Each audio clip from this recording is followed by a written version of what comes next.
বৃষ্টির দিনে নেহেরি বানাই। আজকের ব্লগটা শুরু করতেছি একেবারে সন্ধ্যা থেকে। বাইরে তাকায় দেখি প্রচুর বৃষ্টি হচ্ছে।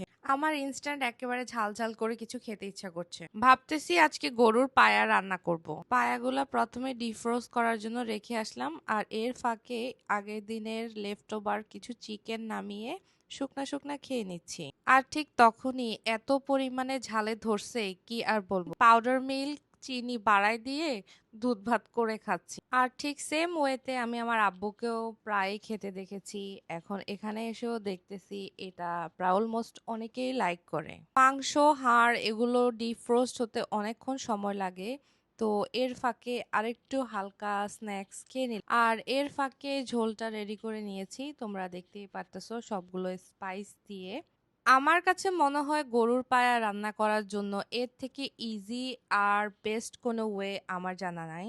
মোটামুটি ভাবে 1 ঘন্টা যদি তোমরা প্রেসার কুক করো তাহলে পায়াটা ফুললি কুক হয়ে যাবে। আর আমি প্রায় প্রতিবারে দেখেছি সবাই পায়াটা যত বেশি না লাইক করে তার থেকে বেশি লাইক করে পায়ার ঝোলটা। তো ঝোল রান্না করার জন্য যতটুকু স্পাইসেস দরকার আমি অ্যাডজাস্ট করে নিয়েছি। তোমাদের মধ্যে অনেকেই বলো যে আপু অনেক রান্না পারে, তাদেরকে বলতেছি আলহামদুলিল্লাহ আমি রান্না পারি। এটা একটা বেসিক স্কিল, আমার মনে হয় এটা অলমোস্ট সবারই প্রয়োজন। আর এটার প্রয়োজনটা ঠিক তখনই রিয়েলাইজ করতে পারবা যখন তোমার অনেক বেশি খিদা লাগবে আর তোমাকে রান্না করে দেওয়ার মতো সামনে কেউ থাকবে না। আমি নিজেও খুব একটা ভালো রান্না করতে পারি না, তবে আমি যেটা রান্না করি সেটা আমিও খেতে পারি এবং আমি যাদের জন্য রান্না করি তারাও খেতে পারে। কথা বলতে বলতে রান্না শেষ, আমি এখন তোমাদেরকে সার্ভ করে দেখাচ্ছি।